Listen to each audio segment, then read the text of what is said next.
Suami tega memukulku di depan pelakor dan keluarga besar saat pesta perayaan ulang tahunnya. Kulakukan ini sampai dia menyesal seumur hidupnya. Sebelum ceritanya dimulai, silahkan tulis di kolom komentar dari daerah mana saja teman-teman yang menonton cerita ini. Jangan lupa like dan subscribe agar channel ini bisa semakin berkembang dan bisa mempersembahkan cerita yang lebih menarik lagi. Sylvia, di mana Bastian? Pestanya sudah mau dimulai, para tamu penting sudah menunggu. Suara ibu mertuanya, tajam dan tidak sabar, membelah dengung sopan di sekitar meja utama. Sylvia mengulas senyum yang telah ia latih selama 5 tahun terakhir. Senyum yang tenang, sabar, dan sedikit buram, dirancang untuk menenangkan dan tidak menarik perhatian. Sebentar lagi, Bu, Bastian bilang ada urusan mendadak yang harus diselesaikan. Ibu tahu sendiri, dia sangat perfeksionis. Jawabnya, suaranya lembut, menutupi badai kecil yang mulai bergejolak di dalam hatinya. Di sekelilingnya, restoran La Faute berkilauan dalam kemegahannya. Lampu kristal menggantung seperti galaksi beku di atas kepala, dan dinding kaca raksasa memamerkan permadani cahaya kota di bawah. Semua ini adalah panggung. Panggung yang mahal dan sempurna, yang ironisnya, dia sendiri yang telah membangunnya secara diam-diam. Setiap detail dari perayaan ulang tahun ke-30 Bastian ini adalah hasil karyanya. Restoran ini, yang waiting listnya bisa mencapai 6 bulan, bisa didapatkan Bastian hanya dengan satu telepon, karena restoran ini adalah milik salah satu anak perusahaan dari Nusantara Group. Para tamu penting, para pengusaha dan pejabat yang kini berbasa-basi dengan keluarga Bastian, adalah orang-orang yang pintu kantornya terbuka untuk Bastian, karena Sylvia yang telah membisikkan nama suaminya ke telinga orang yang tepat. Mereka semua mengira kesuksesan Bastian Aditama adalah sebuah fenomena, hasil dari kejeniusan seorang arsitek muda. Mereka tidak tahu bahwa fenomena itu adalah sebuah proyek yang terencana, sebuah ilusi yang ditenun dengan hati-hati oleh istrinya yang tampak sederhana. Sylvia merasa seperti seorang dalang yang bersembunyi di antara penonton, menyaksikan pertunjukan boneka kesayangannya. Namun malam ini, sang dalang merasa cemas, seolah bonekanya akan mulai bergerak di luar kendalinya. Di dalam tas kecilnya, sebuah kotak bludru hitam terasa dingin di tangannya. Isinya, sebuah jam tangan Patek Philippe edisi terbatas, adalah satu-satunya elemen malam ini yang murni berasal dari hatinya. Itu bukan bagian dari skenario besar untuk mengangkat citra Bastian. Itu adalah hadiah dari seorang istri untuk suami yang dicintainya. Hadiah yang dibeli dengan harapan tulus bahwa di balik semua kesuksesan yang telah ia rekayasa, pria yang dinikahinya 5 tahun lalu masih ada di sana. Pria yang dulu berjanji untuk mencintainya. Seorang gadis yatim piatu tanpa apa-apa, bukan karena apa yang bisa dia berikan. Malam ini, saat melihat Bastian memakai jam itu, Sylvia berharap bisa melihat kilau cinta yang tulus di matanya, bukan kilau arogansi seorang pria yang merasa telah menaklukkan dunia. Dia menatap keluarga suaminya. Ayah mertuanya yang pendiam, matanya terus melirik jam tangannya sendiri, menghitung potensi keuntungan dari setiap jabat tangan yang terjadi. Ibu mertuanya yang sibuk memamerkan status baru keluarga mereka kepada kerabat jauh. Mereka semua meminum anggur mahal dan menikmati hidangan mewah, buta terhadap fakta bahwa semua kemewahan ini mengalir dari sumber yang selama ini mereka pandang rendah. Mereka memandang Sylvia sebagai aksesori Bastian yang beruntung dan tidak sepadan. Jika saja mereka tahu bahwa seluruh fondasi kekayaan dan kehormatan baru mereka dibangun di atas restu, dan sumber daya dari wanita yang mereka anggap sebagai benalu keberuntungan. Saat itulah pintu utama restoran terbuka. Semua percakapan mereda. Bastian masuk, bukan dengan langkah tergesa-gesa seorang suami yang terlambat, melainkan dengan aura seorang penakluk. Dia tidak sendiri.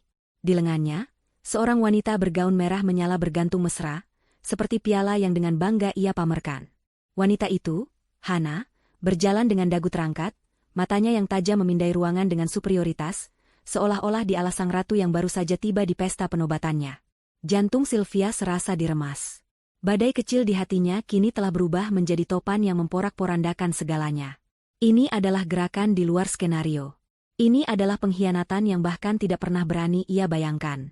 Dia melihat Bastian membimbing Hana melewati para tamu, senyum bangga terpampang di wajahnya saat semua mata tertuju pada mereka.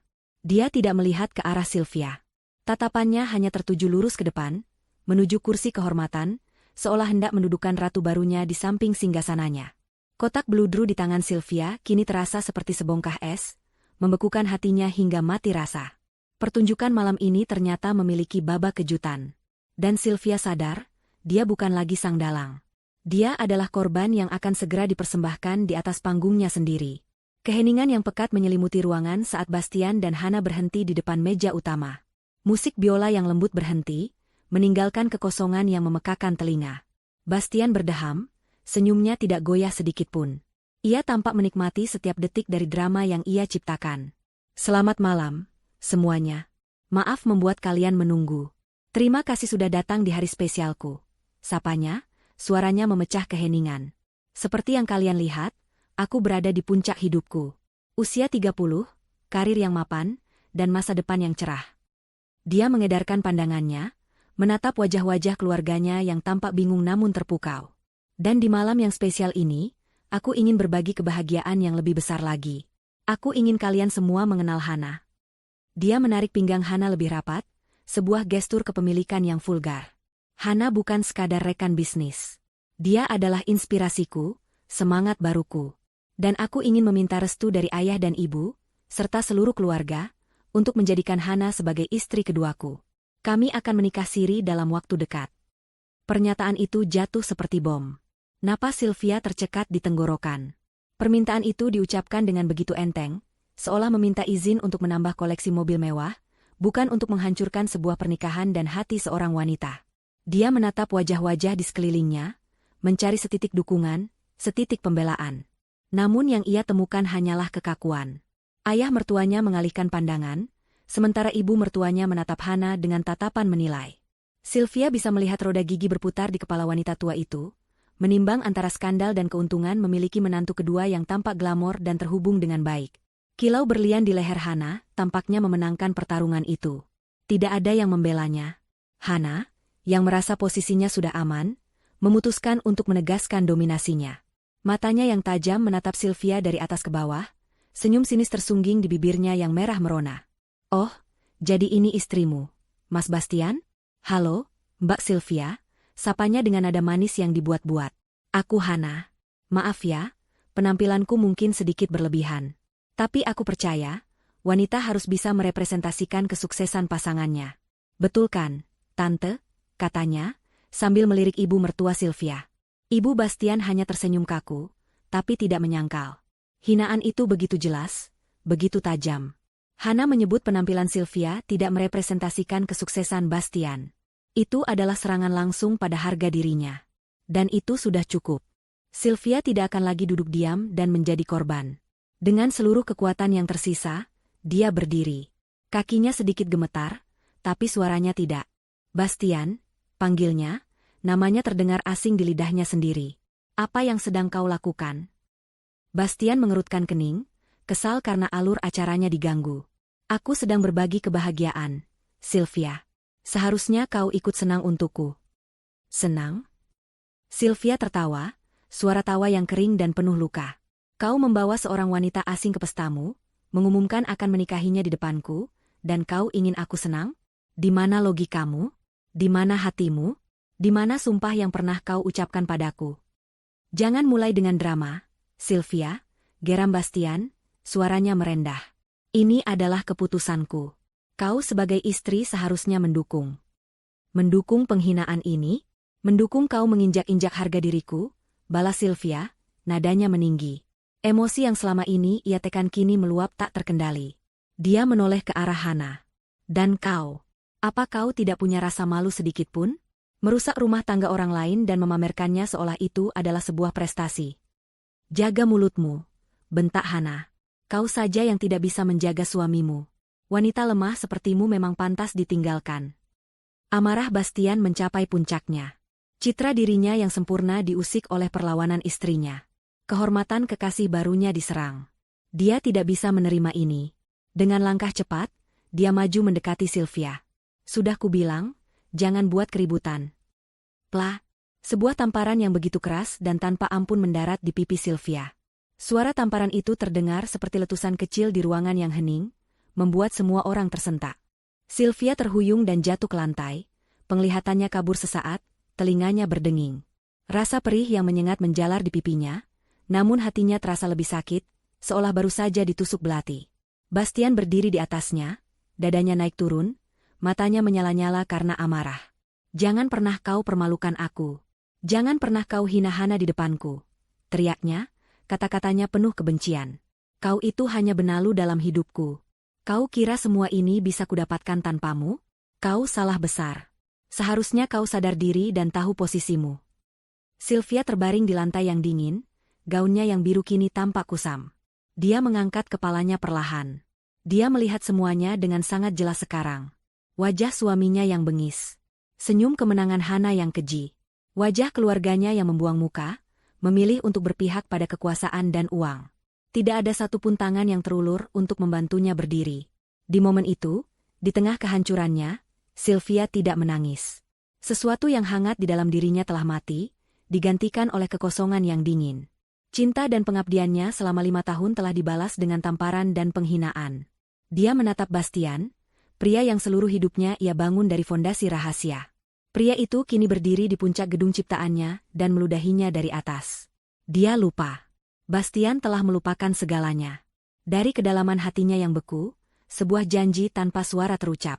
Tatapannya yang tadi penuh luka kini berubah menjadi setajam baja. Dia lupa. Dia benar-benar lupa siapa yang telah membangun istananya. Dengan ketenangan yang mengerikan, Sylvia bangkit. Setiap gerakannya diselimuti oleh keanggunan yang dingin. Dia tidak melirik Bastian atau siapapun. Dia merapikan gaunnya, menyibakkan rambut yang sedikit menutupi wajahnya, dan berjalan lurus menuju pintu keluar. Setiap langkahnya terdengar mantap di atas lantai marmer, sebuah irama perpisahan yang sunyi namun tegas. Dia bisa merasakan puluhan pasang mata menusuk punggungnya, tapi dia tidak peduli. Ruangan yang penuh dengan orang-orang itu kini terasa kosong baginya. Mereka semua hanyalah arwah, saksi bisu dari sebuah kematian cintanya. Dia melangkah keluar dari restoran La Faute tanpa menoleh ke belakang, meninggalkan pesta yang porak-poranda oleh kebenarannya sendiri, dan memasuki udara malam kota yang dingin. Udara itu terasa menyegarkan, membersihkan paru-parunya dari atmosfer beracun yang baru saja ia tinggalkan. Dia tidak menangis. Tangisan adalah untuk mereka yang masih berharap. Harapannya telah musnah. Dia tidak menunggu valet. Dia berjalan ke pinggir jalan dan menghentikan taksi pertama yang lewat. Saat pintu taksi tertutup, dia merasa seolah baru saja menutup sebuah buku yang ceritanya berakhir dengan tragis. "Tujuan kemana, Bu?" tanya sopir taksi, seorang pria parubaya yang meliriknya sekilas melalui kaca spion. Sylvia terdiam, pikirannya berpacu. "Rumah." Kata itu terasa pahit di lidahnya. Rumah mereka bukanlah lagi tempatnya. Tempat itu adalah sarang pengkhianatan, monumen dari kebohongan yang telah ia jalani. Kembali ke sana hanya akan menyiksanya. Dia membutuhkan sebuah benteng, sebuah tempat di mana dia bisa melepaskan topeng Nyonya Aditama dan kembali menjadi dirinya sendiri. Dia butuh tempat yang bisa mengingatkannya pada kekuatannya. "Hotel Maharaja Palace," ucapnya, suaranya mantap dan jelas. Sopir taksi itu mengangkat alisnya sedikit, terkejut dengan tujuannya, namun segera menginjak pedal gas. Selama perjalanan, Sylvia tidak mengatakan apa-apa. Dia hanya menatap keluar jendela, pada gedung-gedung pencakar langit yang menjulang angkuh. Dulu, dia melihat gedung-gedung itu sebagai bagian dari pemandangan kota. Sekarang, dia melihatnya sebagai aset, sebagai titik-titik di dalam peta kekuasaannya. Dia tidak lagi melihat kota sebagai tempat tinggalnya bersama Bastian, tetapi sebagai kerajaannya yang telah lama ia tinggalkan. Otaknya mulai bekerja, memproses data, merancang strategi. Lapisan emosi yang terluka mulai terkelupas, menampakkan inti baja di bawahnya. Dia sedang bertransformasi, dari istri yang tersakiti menjadi seorang ahli strategi yang dingin. Setibanya di Hotel Maharaja Palace, kemegahan lobi yang berlapis emas dan marmer tidak membuatnya terkesima. Baginya, ini adalah lingkungan yang familiar. Dia melangkah ke meja resepsionis dengan percaya diri. "Saya pesan Presidential Suite," katanya kepada staf yang bertugas. Permintaannya yang mendadak dan kamarnya yang sangat spesifik membuat staf itu sedikit ragu. Namun saat Sylvia mengeluarkan kartu kredit platinum hitam dari dompetnya, kartu yang terdaftar atas nama gadisnya, keraguan itu langsung sirna. Beberapa menit kemudian, dia diantar ke kamarnya di lantai paling atas. Pintu ganda yang berat terbuka, memperlihatkan sebuah ruangan yang luasnya tak terkira. Sebuah ruang tamu dengan sofa mewah, sebuah ruang makan pribadi, sebuah bar, dan sebuah kamar tidur dengan tempat tidur ukuran raja. Dindingnya yang terbuat dari kaca menyajikan pemandangan kota yang spektakuler. Ini adalah simbol kekuasaan dan kemewahan absolut. Sylvia berjalan masuk, dan untuk pertama kalinya sejak meninggalkan restoran, dia bisa bernapas dengan lega. Dia berada di wilayahnya. Hal pertama yang dilakukannya adalah melepaskan gaun biru sederhana itu. Dia menggulungnya menjadi bola dan melemparkannya ke sudut ruangan dengan jijik. Gaun itu adalah seragam dari kehidupan lamanya, kehidupan penuh kepura-puraan. Dia kemudian masuk ke kamar mandi, berdiri di bawah pancuran air selama hampir setengah jam, seolah ingin membersihkan bukan hanya kotoran, tetapi juga seluruh jejak Bastian dari kulit dan jiwanya. Saat dia keluar, terbalut jubah mandi sutra yang lembut, dia merasa seperti orang yang berbeda. Wajahnya di cermin masih sama, tetapi matanya memancarkan cahaya yang berbeda. Cahaya yang dingin, fokus, dan berbahaya. Dia membuka koper kecilnya yang selalu siap sedia. Di bagian dasarnya, di bawah lapisan palsu, tersimpan sebuah benda yang menjadi jembatan antara dua dunianya, sebuah ponsel satelit terenkripsi. Dia menyalakannya, dan layar monokromnya menyala dengan logo seekor Garuda yang gagah. Waktu menunjukkan pukul 1 dini hari. Dengan jari yang tidak lagi gemetar, dia menekan satu-satunya tombol panggilan cepat. Panggilan itu dijawab bahkan sebelum dering pertama berakhir. "Selamat malam, Nona Sylvia." Suara di seberang sana dalam, tenang, dan penuh hormat. Itu adalah suara Pak Handoko, penasihat hukum dan orang kepercayaan keluarganya selama puluhan tahun. Dia adalah penjaga rahasianya, benteng pertahanannya. Sylvia berjalan ke arah jendela kaca, menatap kerlip lampu kota yang kini tampak seperti pion-pion di atas papan catur. "Pak Handoko," balasnya, suaranya tanpa emosi. "Masa istirahat saya selama 5 tahun sudah berakhir." "Kami sudah menunggu perintah Anda, Nona," jawab Pak Handoko, suaranya mengandung kesiapan mutlak. "Seluruh aset Nusantara Group siaga penuh. Apa langkah pertama kita?" "Aditama Mandiri," kata Sylvia, menyebut nama perusahaan suaminya seolah itu adalah nama musuh. "Saya mau laporan lengkapnya di meja saya besok pagi pukul 7. Setiap kontrak, setiap pinjaman bank, setiap nama di dewan direksi, dan yang terpenting, setiap sen uang yang mengalir dari kita ke mereka, baik secara langsung maupun tidak langsung. Laporan itu sudah ada di tablet Anda sekarang, Nona. Kami memperbaruinya setiap 24 jam, sesuai protokol," kata Pak Handoko. Efisiensinya adalah salah satu dari banyak alasan mengapa dia begitu dipercaya. Sylvia mengambil tablet yang sudah tersedia di meja kerja suite itu dan membukanya. Benar saja, sebuah file terenkripsi sudah menunggunya. Dia membukanya dengan sidik jarinya. Grafik, angka, dan diagram yang rumit memenuhi layar. Dia melihat bagaimana perusahaan Bastian dibangun di atas fondasi yang disediakan oleh Nusantara Group. Dia melihat bagaimana proyek-proyek terbesar Bastian dimenangkan karena perusahaan pesaing, yang juga diam-diam dimiliki oleh Nusantara Group, sengaja mengalah. Seluruh kejeniusan Bastian hanyalah sebuah sandiwara yang naskahnya ia tulis. Dia tidak memiliki apa-apa, desis Sylvia pada dirinya sendiri, lalu kembali berbicara pada Pak Handoko. "Siapkan tim. Kita akan mulai proses likuidasi senyap. Batalkan semua kontrak dari perusahaan afiliasi kita dengan alasan efisiensi. Tarik semua jaminan pinjaman yang kita berikan. Buat dia kesulitan mendapatkan bahan baku dari pemasok yang kita kontrol. Aku ingin arus kasnya mengering dalam 30 hari. Akan dilaksanakan, Nona. Itu akan membuatnya bangkrut," konfirmasi Pak Handoko. "Aku tidak ingin dia hanya bangkrut, Pak Handoko," koreksi Sylvia, matanya menyipit. "Aku ingin dia merasakannya. Perlahan. Aku ingin dia bangun setiap hari dengan masalah baru. Aku ingin dia melihat teman-temannya meninggalkannya. Aku ingin dia menelepon setiap kontaknya dan tidak ada yang mengangkat. Aku ingin dia merasakan keputusasaan yang merayap perlahan hingga mencekiknya." "Saya mengerti, Nona. Sebuah kehancuran yang metodis," simpul Pak Handoko.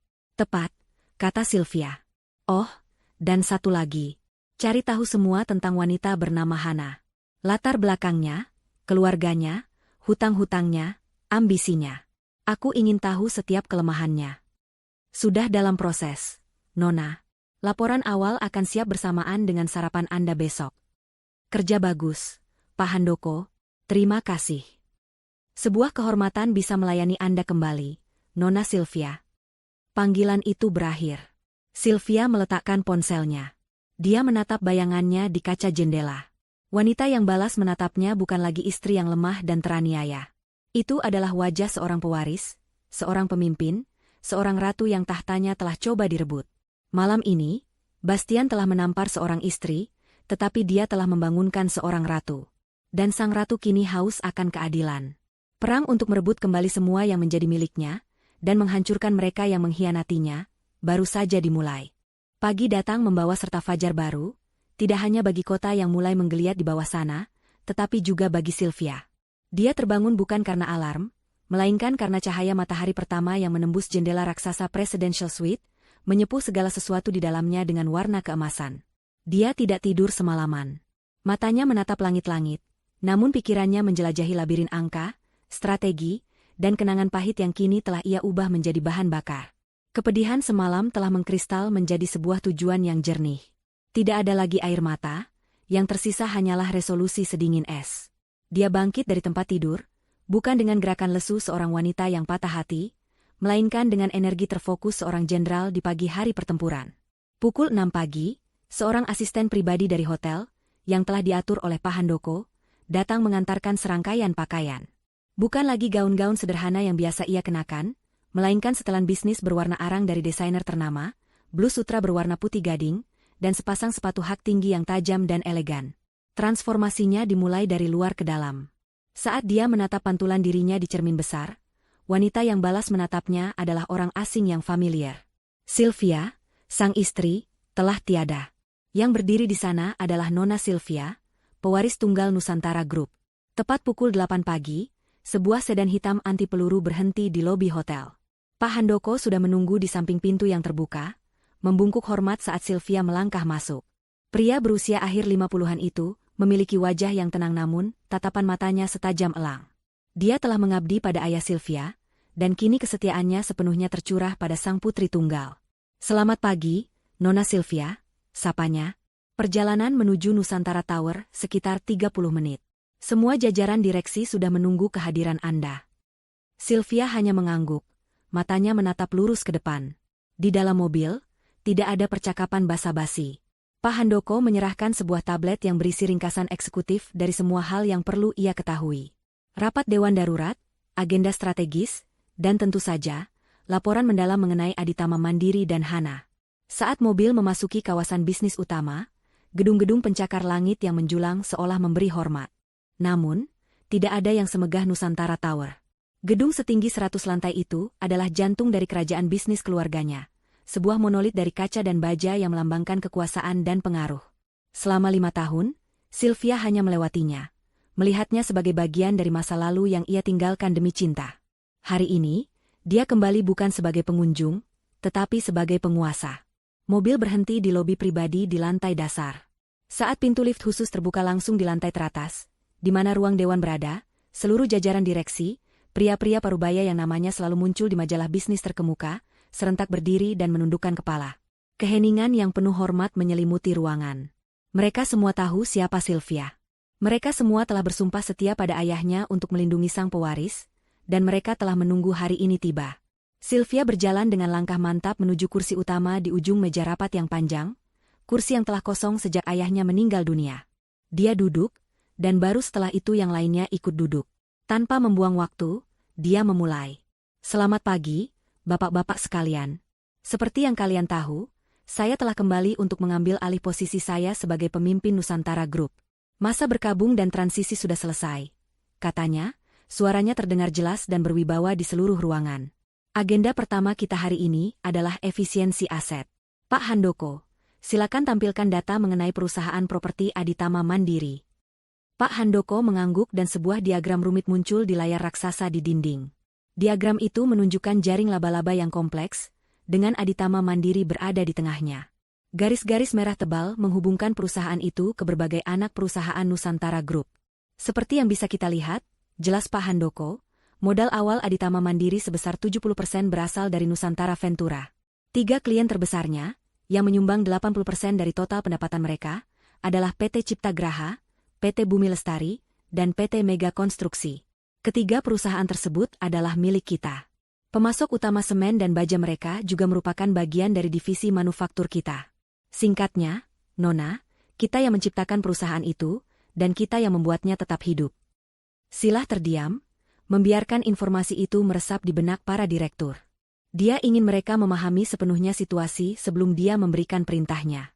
Dia ingin mereka melihat betapa rapuhnya perusahaan yang telah membuat suaminya begitu sombong.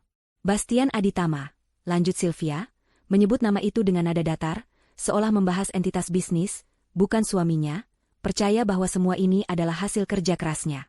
Dia percaya koneksi dan keberuntungannya adalah miliknya. Hari ini, Kita akan mengajarinya pelajaran tentang realitas. Dia berdiri, tatapannya menyapu setiap wajah di ruangan itu. Perintah saya jelas. Pertama, saya mau PT Cipta Graha, Bumi Lestari, dan Mega Konstruksi secara serentak mengirimkan surat pemutusan kontrak kerja sama hari ini juga. Alasannya, restrukturisasi internal dan pemotongan anggaran. Lakukan secara profesional dan sesuai prosedur hukum. Kedua, perintahkan divisi manufaktur kita untuk menghentikan pasokan kepada Aditama Mandiri dengan alasan gagal bayar. Temukan satu faktur kecil yang telat bayar dan gunakan itu sebagai dasar hukum. Ketiga, Nusantara Ventura akan mengirimkan surat penarikan investasi dan meminta pengembalian modal sesegera mungkin sesuai klausul yang ada di kontrak. Dan yang terakhir, dia berhenti sejenak, membiarkan kata-katanya memiliki dampak maksimal. Blokir namanya dari semua akses perbankan premium yang terafiliasi dengan kita. Cabut keanggotaan klub golf, klub bisnis, dan semua fasilitas yang selama ini dia nikmati atas nama relasi dengan perusahaan kita. Keheningan total. Perintah itu bukan lagi sekadar menghancurkan sebuah perusahaan. Itu adalah pemusnahan total dari seluruh ekosistem kehidupan seorang Bastian Aditama. Itu adalah hukuman mati di dunia korporat. Salah seorang direktur tua, Pak Wijoyo, yang merupakan sahabat ayahnya, berdeham pelan. Nona Sylvia, perintah Anda akan kami laksanakan tanpa pertanyaan. Tapi jika boleh saya bertanya, apakah ini tidak terlalu cepat? Dia akan hancur dalam seminggu. Sylvia menoleh ke arah Pak Wijoyo, tatapannya tidak goyah. Pak Wijoyo, terima kasih atas perhatian Anda. Namun, ada kalanya sebuah kanker harus diangkat hingga ke akarnya sebelum menyebar dan merusak bagian tubuh yang lain. Anggap saja Aditama Mandiri adalah kanker dalam portofolio kita. Dan saya tidak ingin proses pengobatannya berjalan lambat.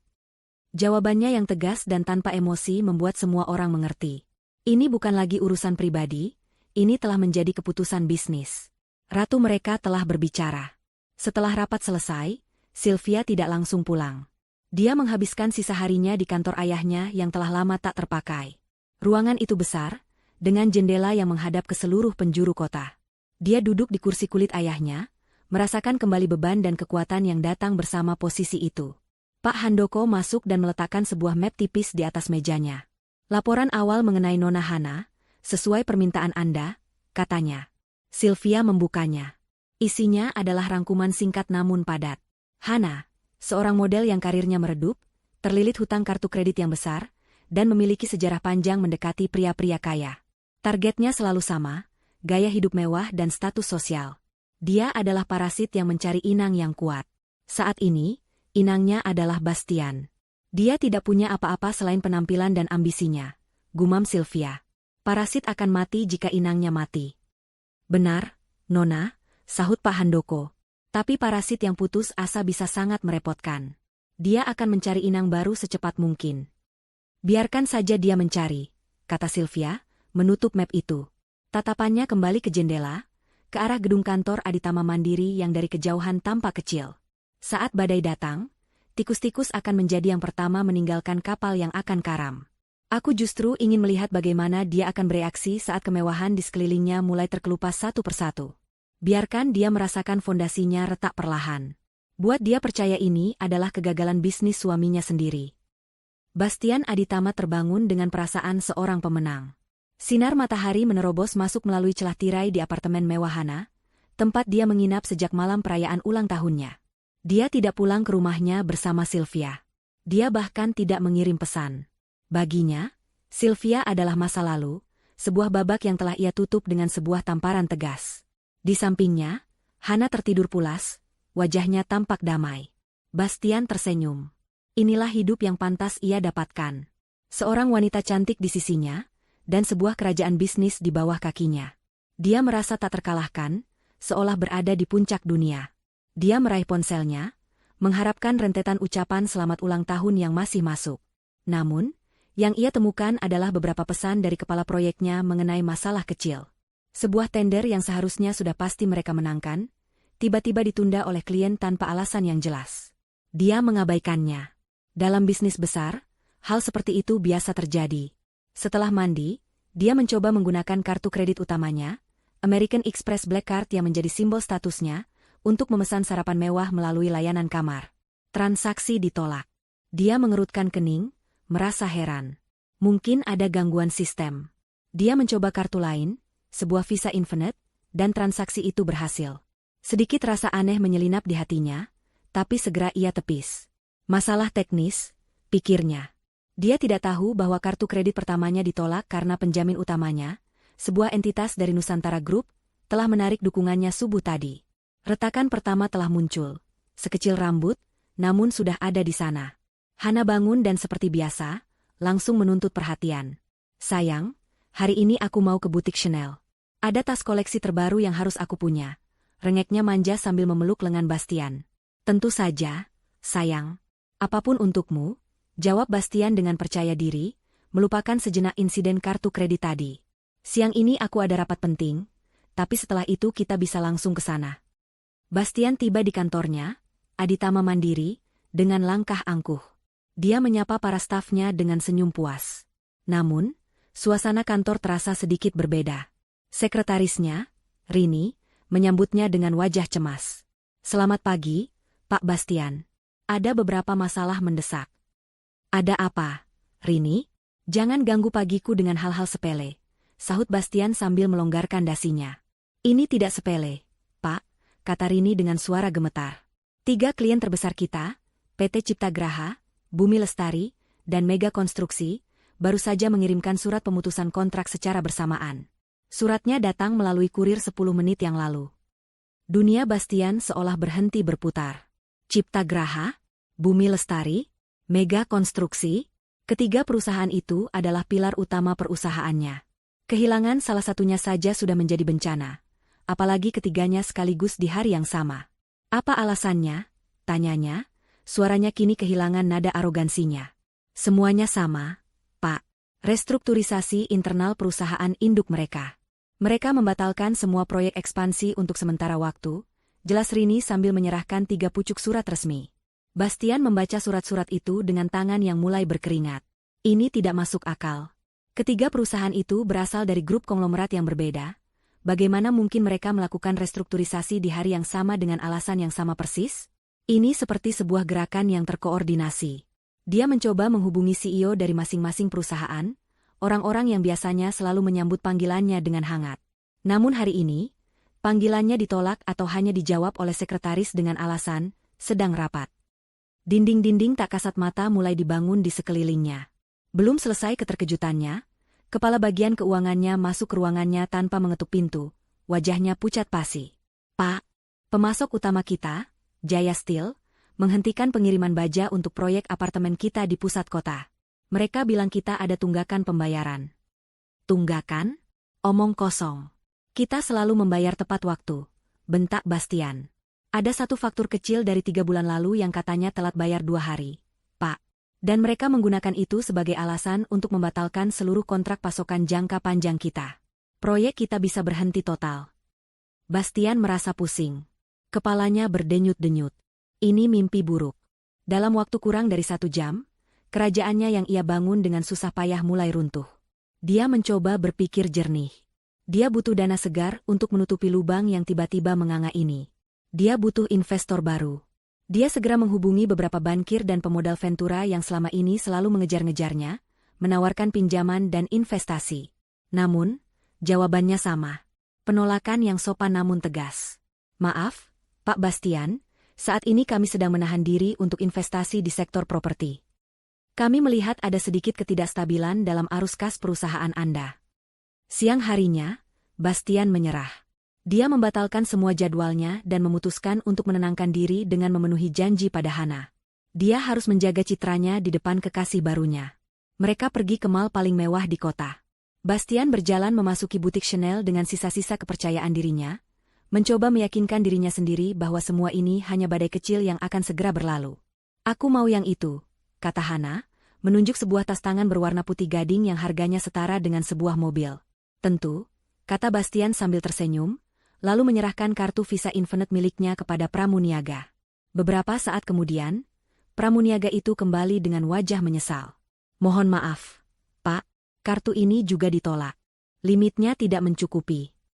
Bastian membeku. Hana menatapnya dengan pandangan tak percaya, kemudian berubah menjadi jengkel. Apa maksudmu ditolak? Katanya kartumu tidak ada batasnya, desisnya, merasa malu karena beberapa pengunjung lain mulai melirik ke arah mereka. Mungkin ada kesalahan. Saya akan hubungi bank, kata Bastian, wajahnya memerah karena malu dan panik. Dia mencoba menelepon pihak bank, dan setelah menunggu beberapa lama, dia mendapatkan jawaban yang membuatnya lemas. Penjamin utama dari fasilitas kreditnya, sebuah perusahaan holding yang namanya bahkan tidak ia kenali, telah menarik diri pagi ini. Akibatnya, limit kartunya dipotong sebesar 90%. Perusahaan holding itu, tentu saja, adalah salah satu dari ribuan lengan gurita Nusantara Group. Dengan perasaan terhina, mereka meninggalkan butik itu dengan tangan hampa. Hana cemberut sepanjang perjalanan, menatap Bastian dengan pandangan merendahkan untuk pertama kalinya. Di dalam mobil, keheningan terasa begitu berat. Bastian mencengkeram setir dengan erat, pikirannya kacau. Ini bukan lagi sekadar masalah bisnis. Sesuatu yang lebih besar, sesuatu yang tidak ia pahami, sedang terjadi. Rasanya seperti ada tangan tak terlihat yang dengan sengaja dan sistematis membongkar seluruh hidupnya, bata demi bata. Dia merasa seperti tikus yang terperangkap dalam labirin, dan dinding-dindingnya mulai bergerak menyempit. Dia belum tahu siapa dalangnya, tapi untuk pertama kalinya dalam hidupnya yang penuh kesuksesan, Bastian Aditama merasakan ketakutan. 1 bulan berlalu sejak retakan pertama muncul di Istana Pasir Bastian. Namun, apa yang awalnya terasa seperti retakan kini telah menjadi jurang menganga yang siap menelan seluruh sisa-sisa kerajaannya. Badai yang dilancarkan Sylvia bukanlah badai yang bergemuruh dengan petir dan guntur. Itu adalah badai senyap, sebuah tekanan atmosfer yang tak terlihat namun mampu meremukkan baja sekalipun. Setiap hari, Bastian bangun bukan lagi dengan perasaan seorang pemenang, melainkan dengan kecemasan yang mencekik. Ponselnya yang dulu tak henti berdering dengan panggilan bisnis dan penawaran kerjasama, kini lebih sering diam. Kalaupun berdering, itu adalah panggilan dari para kreditur yang menagih utang atau para karyawan yang menanyakan gaji mereka yang tertunda. Perusahaannya, Aditama Mandiri, kini seperti kapal sekarat. Proyek-proyeknya mangkrak. Tanpa pasokan bahan baku dan dengan ditariknya 3 klien utama, arus kas perusahaan mengering total. Dia mencoba sekuat tenaga untuk menyelamatkannya. Dia mengadakan rapat tanpa henti, memutar otaknya untuk mencari solusi, menghubungi setiap nama dalam daftar kontaknya, bahkan yang paling tidak penting sekalipun, untuk memohon pinjaman atau proyek. Namun, dinding penolakan yang ia hadapi begitu tebal dan seragam. Seolah-olah seluruh dunia bisnis telah berkonspirasi untuk mengucilkannya. Teman-teman yang dulu menepuk punggungnya di klub golf kini tiba-tiba sedang di luar negeri saat dia menelepon. Relasi bisnis yang dulu memujinya setinggi langit kini sedang sibuk dalam rapat tanpa batas waktu. Dia terisolasi, sendirian di tengah lautan masalah yang ia ciptakan tanpa sadar. Di sisi lain, di dalam Nusantara Tower, Sylvia memantau semuanya dari singgasananya. Setiap pagi, Pak Handoko akan menyajikan laporan harian tentang kondisi Aditama Mandiri, lengkap dengan transkrip telepon Bastian yang berhasil disadap dan laporan pergerakan keuangannya.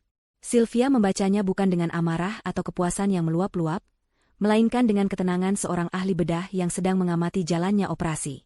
Dia melihat kepanikan Bastian, usahanya yang sia-sia, dan keputusasaannya yang semakin dalam. Setiap penolakan yang diterima Bastian adalah hasil dari satu panggilan telepon singkat dari timnya. Setiap pintu yang tertutup di depan wajah Bastian adalah pintu yang telah ia kunci dari dalam. Dia mengendalikan badai itu dengan presisi mutlak, memastikan kehancurannya berjalan sesuai tempo yang ia inginkan, lambat, menyakitkan, dan tak terhindarkan. Dia tidak hanya menghancurkan bisnis Bastian, dia membongkar mitos kehebatan Bastian di depan mata pria itu sendiri, memaksanya melihat bahwa tanpa topangan darinya, dia bukan siapa-siapa. Kehancuran finansial ini tentu saja merembet dengan cepat ke kehidupan pribadinya bersama Hana. Apartemen mewah tempat mereka tinggal mulai terasa seperti penjara. Hana, yang terbiasa dengan gaya hidup tanpa batas, kini harus menghadapi kenyataan pahit. Tidak ada lagi sesi belanja tanpa berpikir, tidak ada lagi makan malam di restoran bintang 5, tidak ada lagi liburan dadakan ke luar negeri. Awalnya, dia mencoba bersabar, percaya pada janji-janji Bastian bahwa ini hanyalah masalah sementara. Namun, seiring berjalannya waktu, kesabarannya menipis, digantikan oleh kekesalan dan tuntutan yang tiada henti. Sampai kapan kita harus hidup seperti ini?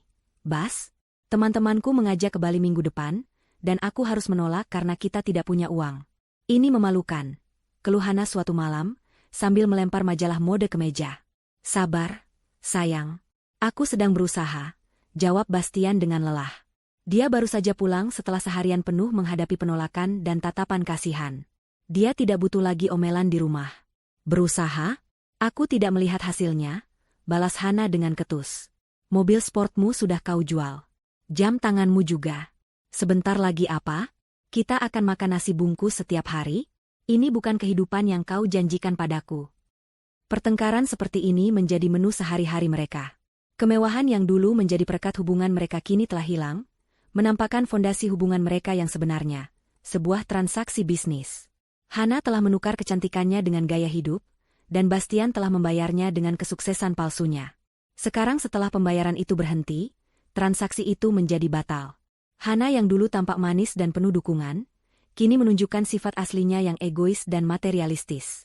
Dia tidak peduli pada stres yang dialami Bastian, dia hanya peduli pada status sosialnya yang merosot. Dia panik saat teman-teman sosialitanya berhenti mengundangnya ke acara-acara mereka. Dia marah saat salon langganannya menolak memberikan perawatan, karena kartu kreditnya sudah mencapai batas. Dia menyalahkan Bastian atas semua penghinaan ini, atas semua kehilangan yang ia rasakan. Bastian, di sisi lain, yang egonya sudah terluka parah oleh kegagalan bisnisnya, menjadi semakin mudah tersulut emosi. Dia tidak tahan lagi mendengar keluhan Hana. "Kau pikir ini mudah bagiku?" teriaknya dalam sebuah pertengkaran hebat. "Aku kehilangan segalanya, dan yang kau pikirkan hanya tas dan liburanmu. Di mana dukunganmu sebagai pasangan?" "Dukungan?" Hana tertawa sinis.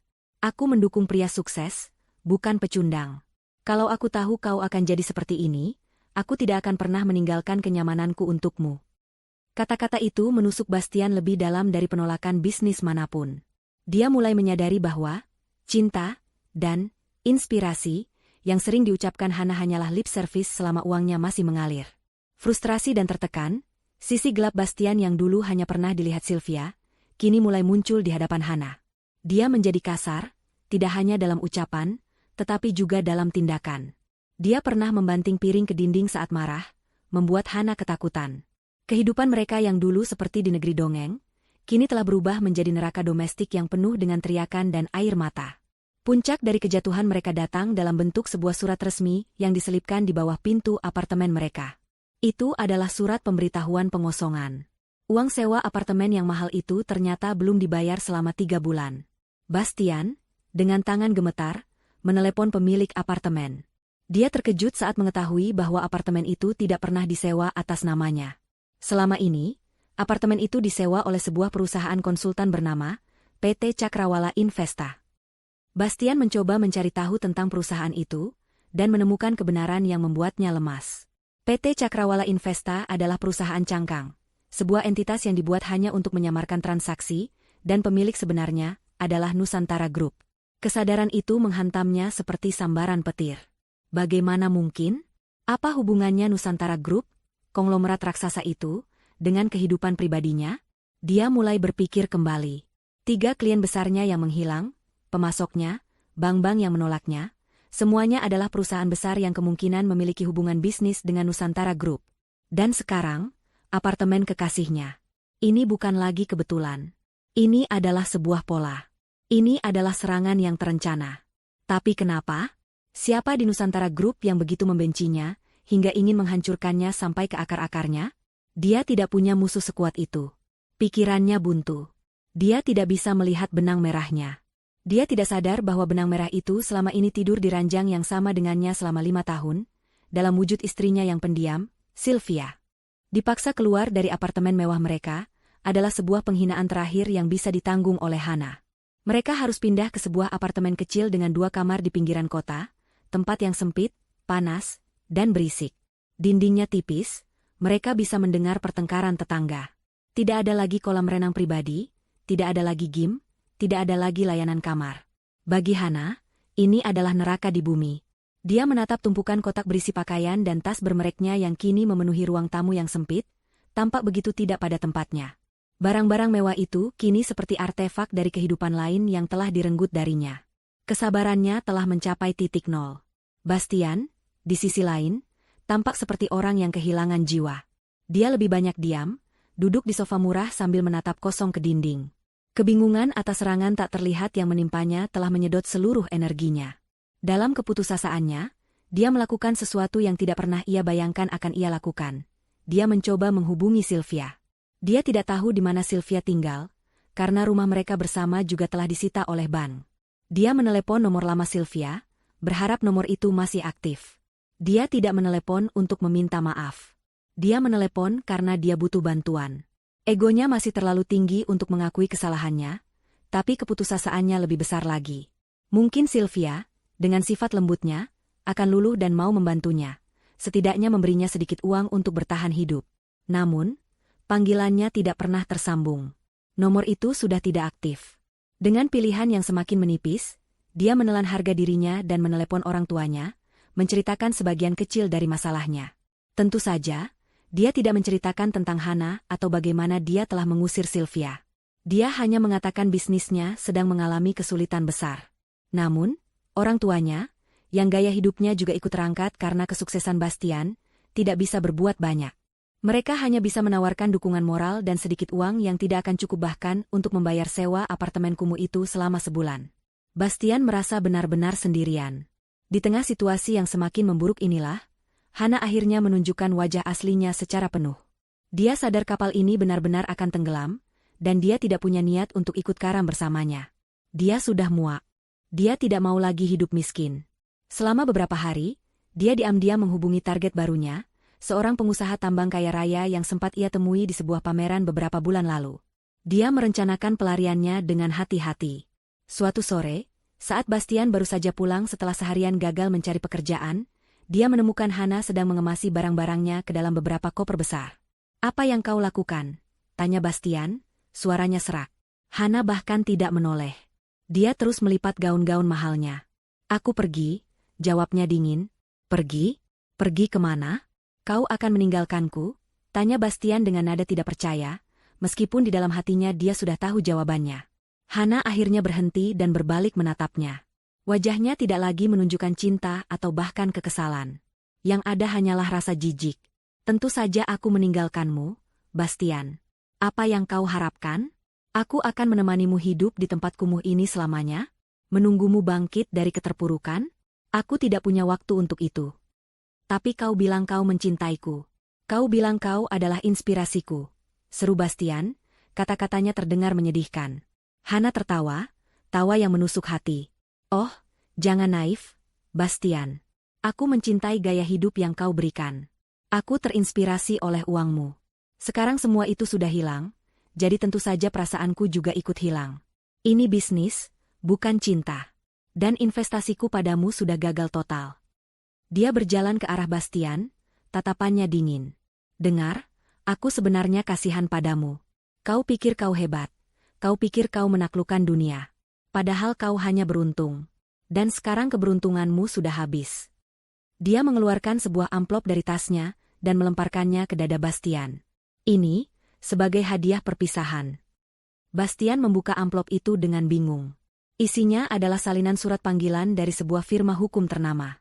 Surat itu menyatakan bahwa Nyonya Sylvia telah secara resmi mengajukan gugatan cerai, dan juga menuntut pembagian harta Gonogini, termasuk seluruh aset perusahaan Aditama Mandiri yang dianggap sebagai aset bersama.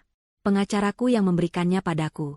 Dia bilang istrimu yang sederhana, itu ternyata menyewa pengacara paling mahal di kota," kata Hana dengan nada mengejek. "Kau bukan hanya akan menjadi miskin, Bastian. Kau akan terlilit hutang seumur hidupmu. Selamat menikmati kehancuranmu." Sebelum Bastian bisa berkata apa-apa, Hana menarik koper-kopernya dan berjalan menuju pintu. Namun, sebelum benar-benar pergi, dia berhenti dan berbalik sekali lagi. "Oh, ya. Aku juga sudah menguras sisa uang di rekening gabungan kita. Anggap saja sebagai pesangon untuk waktu yang sudah kubuang sia-sia bersamamu." Pintu pun tertutup, meninggalkan Bastian sendirian di tengah ruangan yang terasa semakin sempit dan menyesakan. Dia merosot ke lantai, memegangi surat panggilan itu. Hatinya hancur berkeping-keping. Dikhianati oleh wanita yang ia puja, ditinggalkan saat ia berada di titik terendah, dan kini harus menghadapi gugatan cerai dari wanita yang telah ia buang. Rasa sakit, penyesalan, dan kemarahan bercampur menjadi satu. Dia meraung, sebuah raungan putus asa dari seorang pria yang telah kehilangan segalanya. Wajah bidadari yang selama ini ia puja ternyata adalah wajah seorang iblis berhati dingin yang hanya menginginkan hartanya. Dan kini, harta itu telah lenyap, dan sang iblis pun telah terbang mencari mangsa berikutnya. Hari-hari setelah kepergian Hana, adalah sebuah kabut penderitaan bagi Bastian. Dia hidup seperti mayat hidup di dalam apartemennya yang sempit dan pengap. Sisa uangnya yang sedikit ia gunakan untuk membeli makanan instan dan minuman keras murah. Dia tidak lagi berusaha mencari pekerjaan atau menyelamatkan perusahaannya. Gugatan cerai dari Sylvia telah menjadi paku terakhir di peti mati semangatnya. Dia merasa dunia telah berakhir. Surat panggilan dari sebuah firma hukum ternama terletak di atas meja. Sampulnya yang tebal dan berkelas seolah mengejek kondisi hidupnya yang menyedihkan. Dia mengabaikannya selama mungkin, berharap masalah itu akan hilang dengan sendirinya. Namun, tentu saja tidak. Panggilan telepon dari firma hukum itu mulai menerornya, mengingatkannya akan jadwal pertemuan yang tidak bisa ia hindari. Dengan sisa-sisa tenaga yang ada, dia sadar dia harus menghadapi ini. Mungkin dia bisa memohon pada Sylvia, mencoba membangkitkan sisa cinta atau belas kasihan yang mungkin masih ada. Itu adalah satu-satunya harapannya. Pada hari yang ditentukan, Bastian berusaha membuat penampilannya serapi mungkin. Dia mengenakan satu-satunya kemeja bagus yang belum ia jual, menyetrikanya dengan susah payah. Dia bercukur, mencoba menyembunyikan lingkaran hitam di bawah matanya dan wajahnya yang tirus. Namun, usahanya sia-sia. Aura kegagalan dan keputusasaan melekat erat padanya, tidak bisa ditutupi oleh pakaian apapun. Dia berangkat menuju alamat kantor hukum itu menggunakan transportasi umum, sebuah pengalaman yang terasa begitu asing dan merendahkan baginya. Alamat itu membawanya ke jantung kawasan bisnis paling elit di kota, ke sebuah gedung pencakar langit yang bahkan lebih megah dari Nusantara Tower. Nama gedung itu adalah The Pinnacle, dan hanya perusahaan-perusahaan paling berpengaruh di dunia yang mampu menyewa ruang kantor di sana. Bastian merasa semakin kecil dan tidak berarti saat melangkah masuk ke lobi marmernya yang luas. Dia menyebutkan tujuannya ke resepsionis, dan diarahkan menuju lift pribadi yang membawanya langsung ke lantai paling atas. Saat pintu lift terbuka, dia disambut oleh seorang wanita muda yang sangat profesional. Suasananya bukan seperti kantor hukum biasa. Dindingnya dihiasi karya seni asli, perabotannya tampak seperti koleksi museum, dan udaranya terasa begitu tenang dan berkuasa. Ini lebih terasa seperti markas besar sebuah dinasti daripada tempat para pengacara bekerja. Selamat siang, Bapak Bastian Aditama. Silakan lewat sini. Ruang rapat sudah disiapkan, kata wanita itu dengan sopan namun tanpa kehangatan. Bastian mengikutinya melewati koridor yang panjang. Dia menduga akan dibawa ke sebuah ruangan kecil untuk bertemu dengan pengacara Sylvia.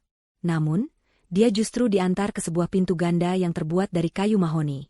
Pintu itu terbuka, menampakkan sebuah ruang dewan yang sangat besar dan mewah.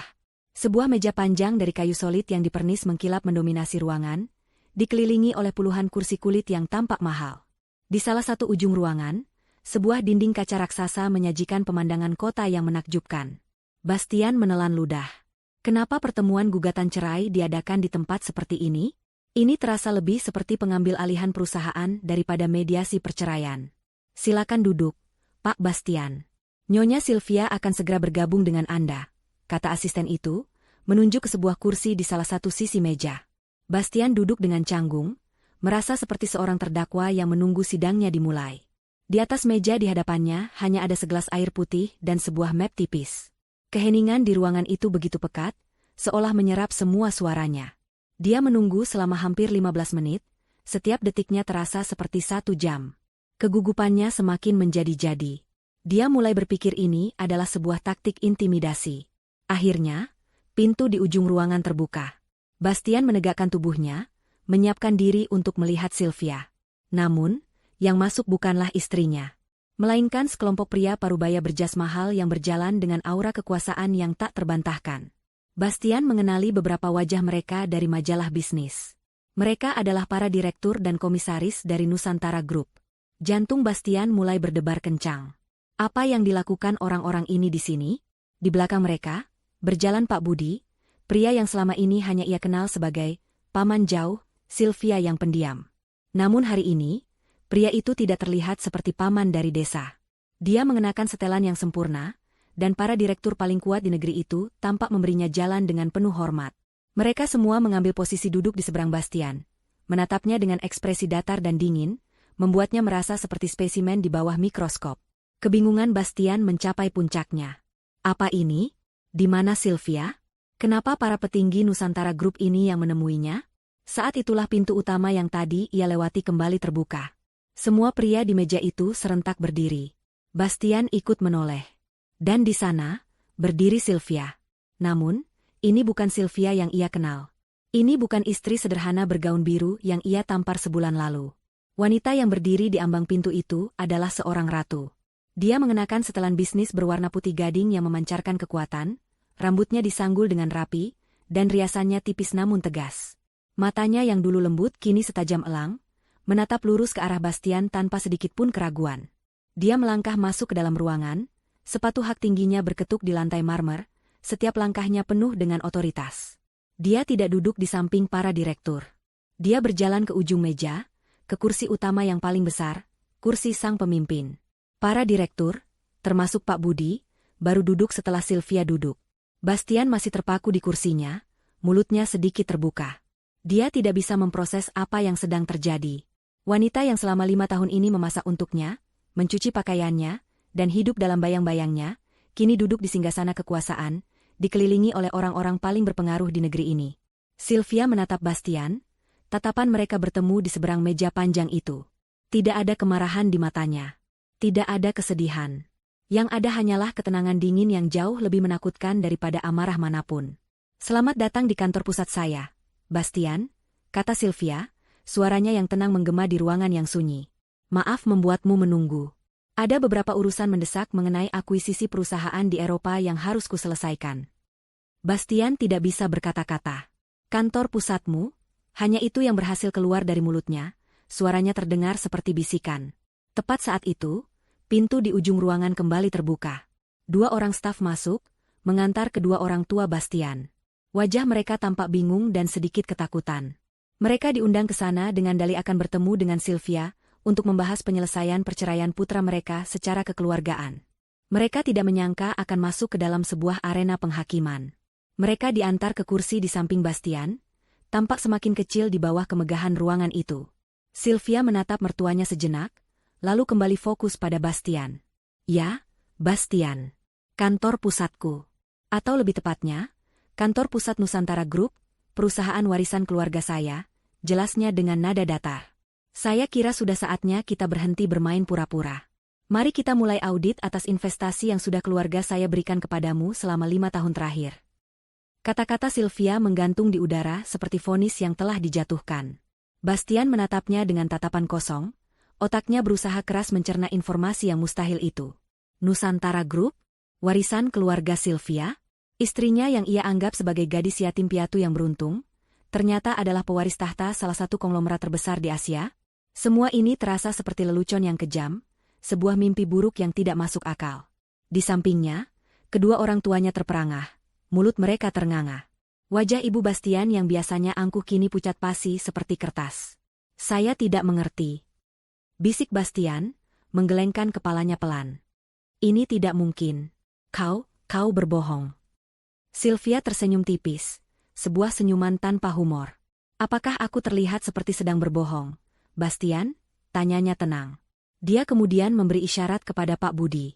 "Pak Budi, mungkin Anda bisa membantu menyegarkan ingatan suami saya." Pak Budi berdiri, dan layar raksasa di dinding di belakang Sylvia menyala. Muncullah logo Aditama Mandiri, diikuti oleh serangkaian dokumen dan bagan alur keuangan. "Bapak Bastian Aditama," mulai Pak Budi dengan suara profesionalnya yang dingin. 5 tahun lalu, Anda mendirikan Aditama Mandiri dengan modal awal 10 miliar rupiah. Anda selalu mengatakan kepada media bahwa modal itu berasal dari pinjaman lunak seorang investor anonim yang percaya pada visi Anda. Layar menampilkan salinan transfer bank. Investor anonim itu adalah Nusantara Ventura, salah satu anak perusahaan kami. Pinjaman itu difasilitasi langsung atas perintah pribadi Nona Sylvia. Wajah Bastian semakin pucat. Dia ingat betul momen itu, momen yang ia anggap sebagai keajaiban dan bukti kehebatannya. Ternyata itu semua rekayasa. "Proyek pertama Anda, apartemen, The Oasis." Lanjut Pak Budi, layar berganti menampilkan gambar-gambar proyek tersebut. "Anda memenangkan tendernya melawan 2 perusahaan besar lainnya. Kenyataannya, kedua perusahaan itu, PT Bangun Persada dan PT Gria Kencana, juga adalah milik kami. Mereka diperintahkan untuk mengajukan penawaran yang lebih tinggi agar Anda bisa menang dan membangun portofolio Anda." Setiap kata Pak Budi adalah sebuah pukulan telak yang meruntuhkan semua fondasi kebanggaan Bastian. Setiap keberhasilan dalam karirnya dibedah satu persatu, menunjukkan tangan tak terlihat dari Nusantara Group di baliknya.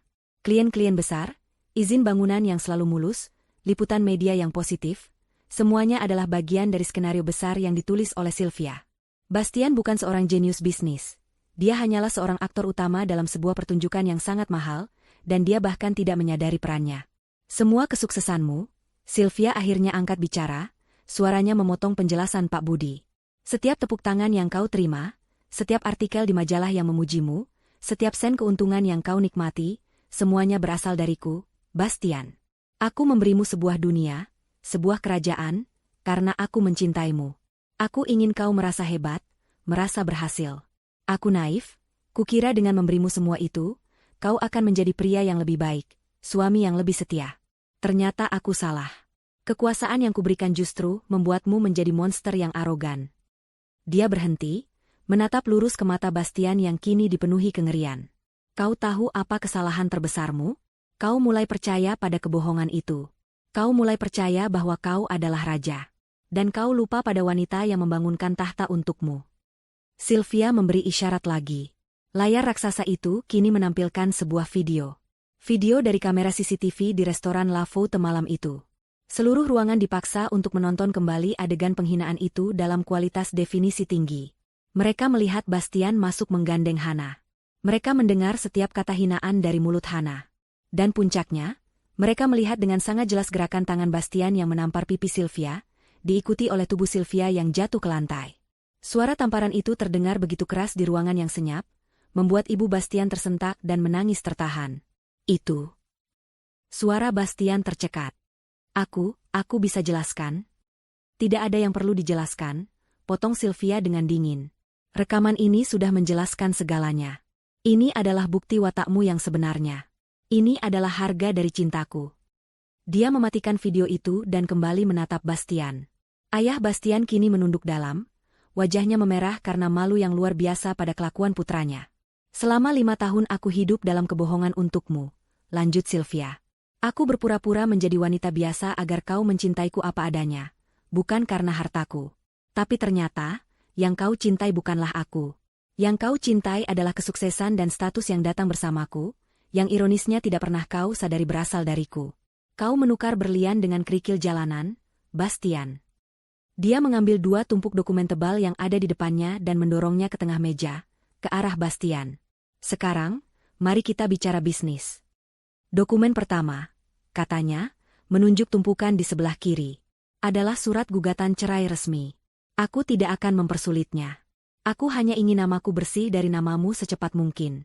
Aku tidak menuntut harta gonogini darimu, karena seperti yang sudah kita ketahui bersama, memang tidak ada apapun yang menjadi milikmu.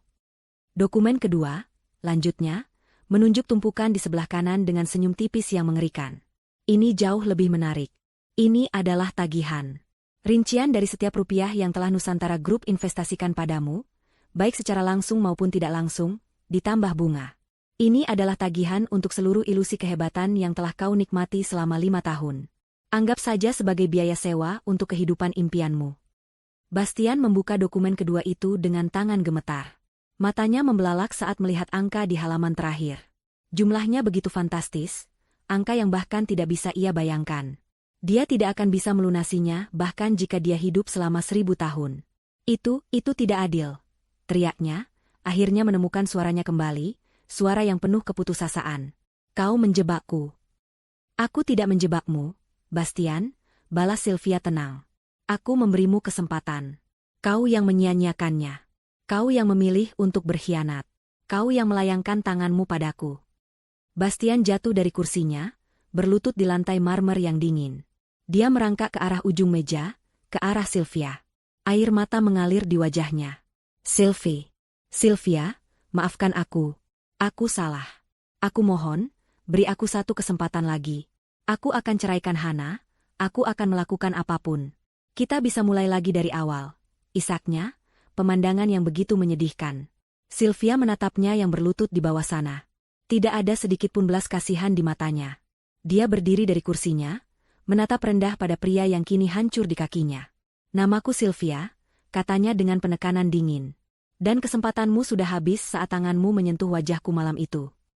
Dia berbalik, tidak lagi mempedulikan isak tangis Bastian atau permohonan dari orang tuanya. Pak Budi, Pastikan semua dokumen diproses. Pertemuan selesai. Dengan itu, dia berjalan keluar dari ruang dewan, meninggalkan Bastian yang meraung putus asa di tengah reruntuhan dunianya, disaksikan oleh orang tuanya yang menangis dalam diam dan para direktur yang menatapnya tanpa ekspresi. Pintu tertutup di belakangnya, menjadi penanda akhir dari segalanya. Penghakiman telah selesai. Kehidupan setelah hari penghakiman itu bukanlah sebuah kejatuhan yang cepat bagi Bastian, melainkan sebuah proses pembusukan yang lambat dan menyakitkan. Dia keluar dari gedung The Pinnacle sebagai seorang pria yang telah kehilangan segalanya. Harga diri, masa depan, dan identitas. Tagihan utang dari Nusantara Group yang jumlahnya mustahil untuk dibayar kini, menjadi bayangan yang mengikutinya kemanapun ia pergi. Namanya masuk dalam daftar hitam perbankan nasional. Tidak ada satupun lembaga keuangan yang mau memberinya pinjaman, bahkan untuk jumlah terkecil sekalipun.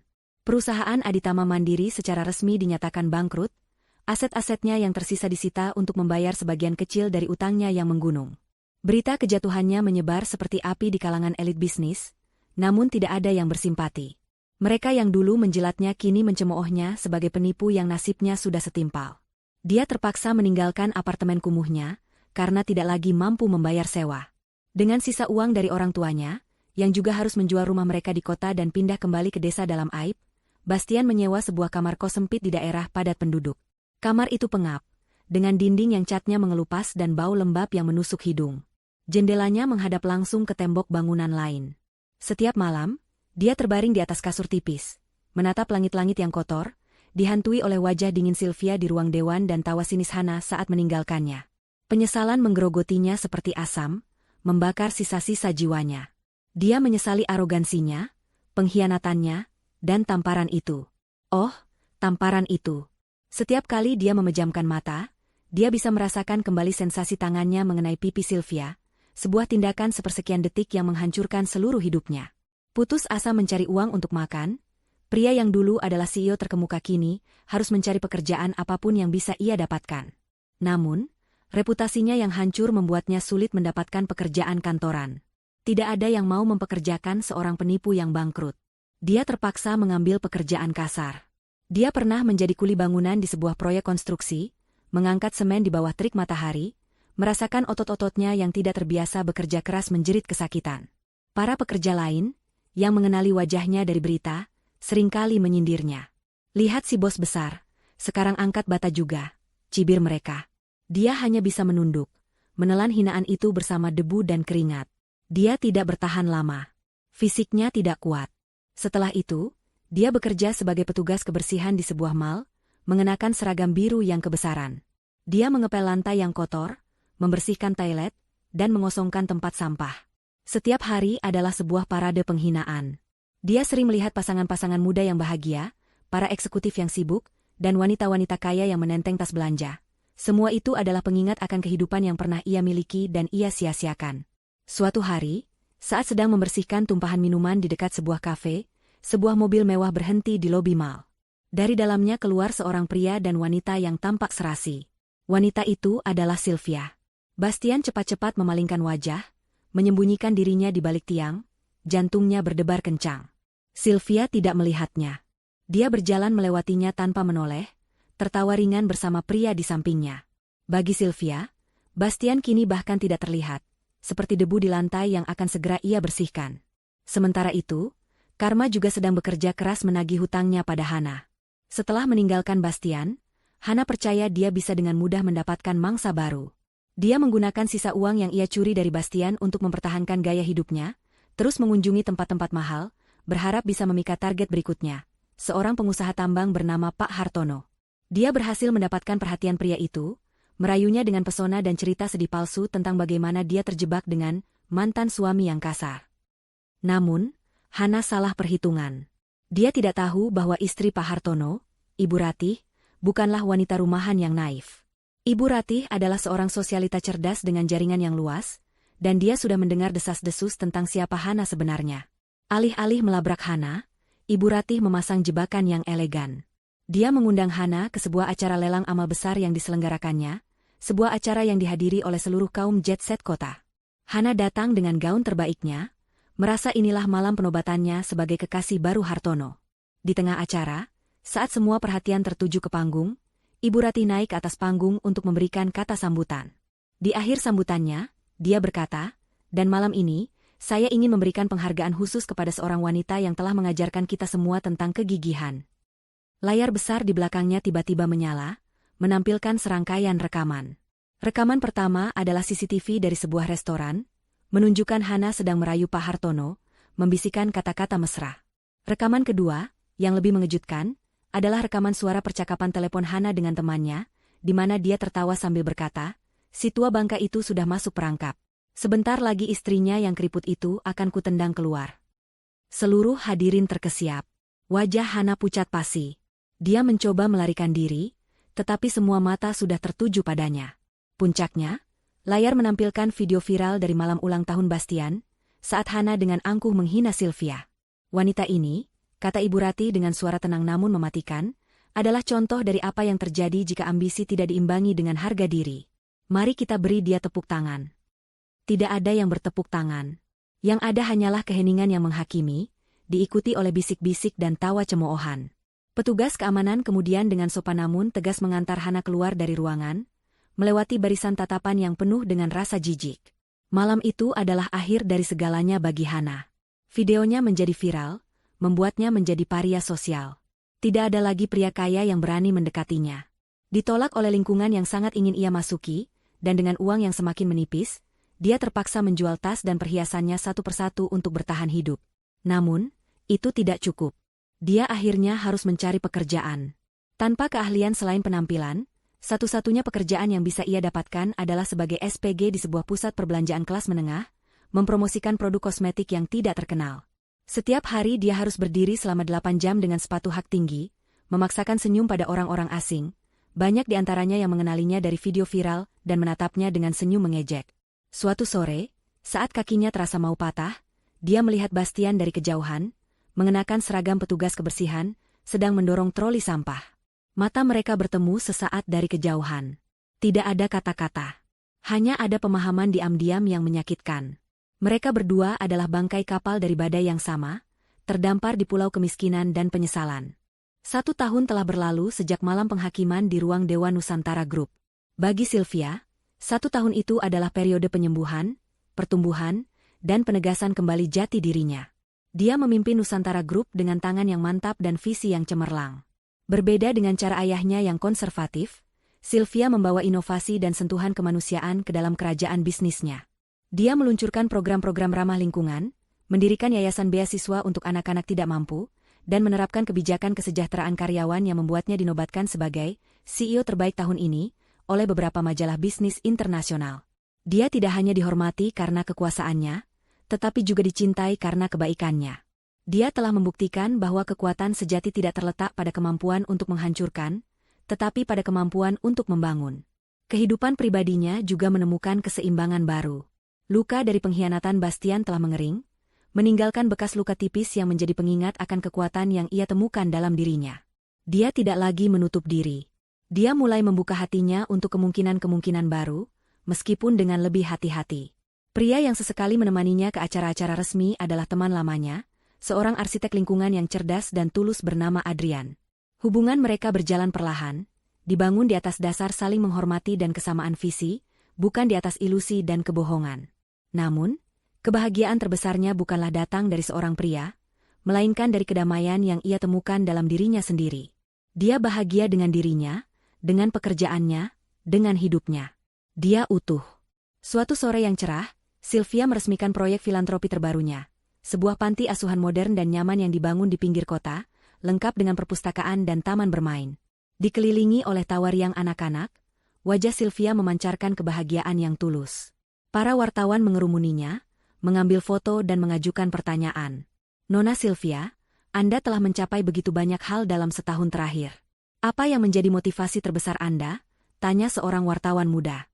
Sylvia tersenyum. Dia menatap anak-anak yang sedang bermain di perosotan. "Motivasi saya adalah membangun masa depan yang lebih baik. Setiap orang berhak mendapatkan kesempatan kedua, terutama mereka yang memulai hidup dari titik yang sulit. Banyak yang mengatakan Anda menjadi pribadi yang jauh lebih kuat setelah perceraian Anda. Ada yang ingin Anda sampaikan tentang masa lalu Anda?" tanya wartawan lain, mencoba mengoreksi sisi personalnya. Sylvia terdiam sejenak, senyumnya tidak memudar. Setiap orang pernah membuat kesalahan dalam memilih. Saya juga. Tapi yang terpenting bukan bagaimana kita jatuh, atau siapa yang menjatuhkan kita. Yang terpenting adalah bagaimana kita memilih untuk bangkit. Kita bisa memilih untuk meratapi reruntuhan, atau kita bisa memilih untuk menggunakan puing-puing itu untuk membangun istana yang baru, yang lebih kuat dan lebih indah dari sebelumnya. Dan saya telah memilih untuk membangun istana saya. Jawabannya yang bijak dan penuh kekuatan mengundang decak kagum. Setelah acara selesai, dalam perjalanan kembali ke kantor, asistennya menunjukkan sesuatu di tablet. Sebuah berita kecil dari portal berita lokal. Seorang pria ditemukan meninggal di kamar kosnya karena sakit. Diduga mantan pengusaha properti yang bangkrut. Di bawahnya ada foto buram Bastian dari masa jayanya. Sylvia menatap foto itu selama beberapa detik. Tidak ada rasa kemenangan, tidak ada kebencian, tidak ada apa-apa. Hanya ada kehampaan, rasa kasihan yang samar pada jiwa yang tersesat. Dia telah menghukum Bastian, dan karma telah menyelesaikan sisanya. Pria itu telah menjadi catatan kaki yang tidak penting dalam buku kehidupannya yang megah. Semoga dia menemukan kedamaian, bisiknya pelan, lalu mengalihkan perhatiannya kembali ke dokumen pekerjaan di depannya. Dia sudah sepenuhnya melangkah maju. Cerita berakhir dengan sebuah adegan tanpa dialog. Sylvia berdiri di balkon kantornya di puncak Nusantara Tower pada senja hari. Dia menatap matahari terbenam yang melukis langit dengan warna oranye dan ungu. Di bawah sana, lampu-lampu kota mulai menyala, berkelip seperti jutaan berlian di atas beludru hitam. Itu adalah kerajaannya. Kerajaan yang ia pimpin dengan kebijaksanaan dan kekuatan. Dia tidak lagi bersembunyi. Dia tidak lagi hidup dalam bayang-bayang. Dia menarik napas dalam-dalam, merasakan angin sepau-sepau menerpa wajahnya. Dia tersenyum, senyum yang tulus, damai, dan penuh kuasa. Sang ratu telah berada di tahtanya, bukan karena warisan, tetapi karena dia telah memperjuangkannya. Dan kali ini, dia akan memegangnya selamanya.